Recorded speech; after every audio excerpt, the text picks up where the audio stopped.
मी देवेंद्र सरिता गंगाधरराव फडणवीस ईश्वर साक्ष शपथ घेतो की कायद्याद्वारे स्थापित झाले आहे अशा भारताच्या संविधानाबद्दल मी खरी श्रद्धा व निष्ठा बाळगेन। मी भारताची सार्वभौमता व एकात्मता उन्नत राखीन।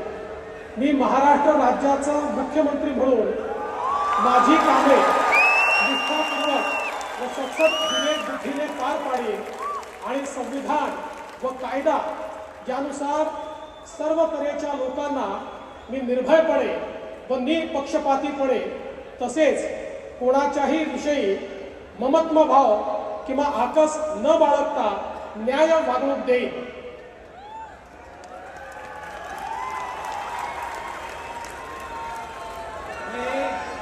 मी देवेंद्र सरिता गंगाधरराव फडणवीस ईश्वर साक्ष शपथ घेतो की महाराष्ट्र राज्याचा मुख्यमंत्री म्हणून माझ्या विचारार्थ आणली जाईल किंवा मला ज्ञात होईल अशी कोणतीही बाब असा मुख्यमंत्री म्हणून माझी कामे यथायोग्य पार पाडण्यासाठी आवश्यक असेल ते खेरीज करून एरवी मी कोणत्याही व्यक्तीला किंवा व्यक्तींना प्रत्यक्षपणे व अप्रत्यक्षपणे कळवणार नाही किंवा त्यांच्याकडे उघड करणार नाही।